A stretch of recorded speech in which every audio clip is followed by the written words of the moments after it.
Let's talk Formula One. Well, Sebastian Vettel. We talked about how Lewis Hamilton actually saying Ferrari, they've got the fastest car. They're actually proving it. Sebastian Vettel said the fastest time the final day of preseason in Barcelona.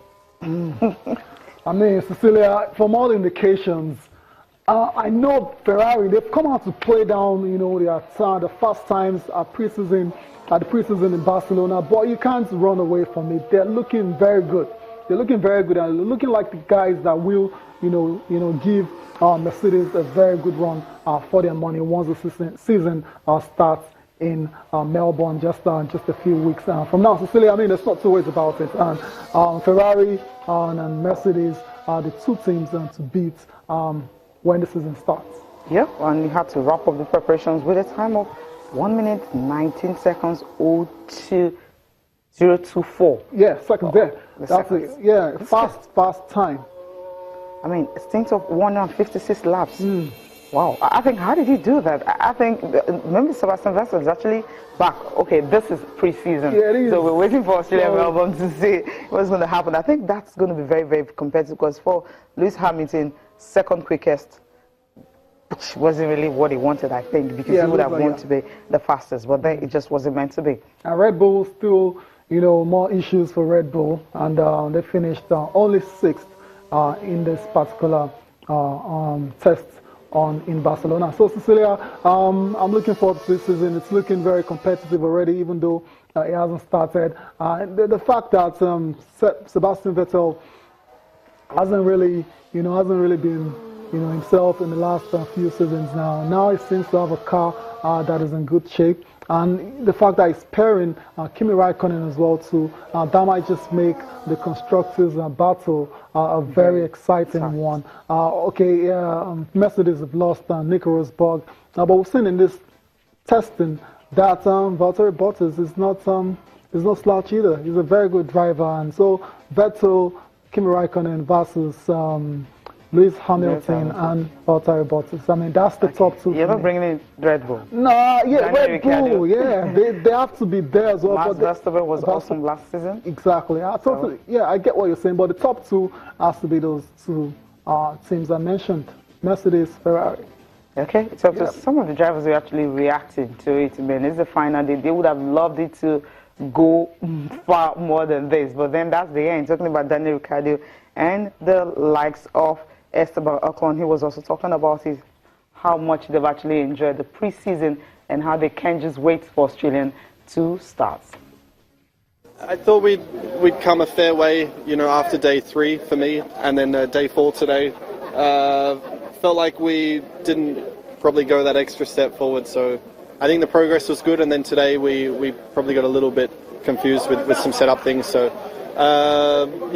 hopefully we have some answers tonight, and then thankfully Max is in the car tomorrow. I think we need one more day to really understand the car better, and then that's it, Melbourne. So in a way I'm happy the test is over because I just would like to race. Yeah, it went really well. I would not say the best. It's a shame, I don't have one more day before Melbourne, but as a driver you always want to drive more.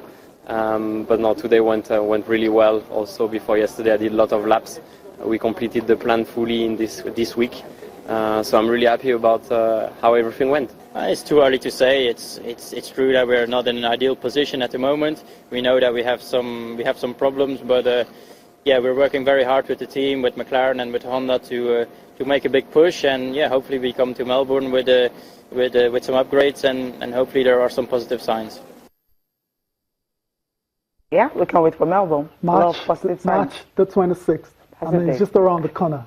All right? That's the date you're waiting for. I mean, last year was very dramatic. If you remember, I went down to the last race of the season in Abu Dhabi, and Lewis Hamilton tried his best, to back up Rosberg into traffic, just to get him not finishing the top 2. But he didn't succeed, and Rosberg won his first title, then stunned everybody by retiring. That was a very, very strange move by Nico Rosberg, but he has his reasons, and he's achieved his dreams of, winning or becoming a world champion in Formula One. At least, even if it's just one. Yeah, I mean, so many drivers out there haven't won championships, so if you manage to win one, and then it's a very good achievements. Yeah, I think it was actually saying that it's taking the toll on him, what he needed to do and all that to be able to get that. We'll go for a break now. We'll come back. Ben Alaya should be joining us on the next segment. Stay with us.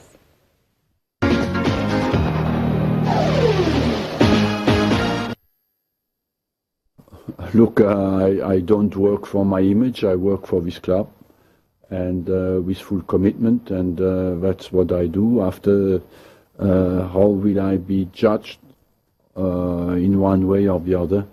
It's not too much my problem.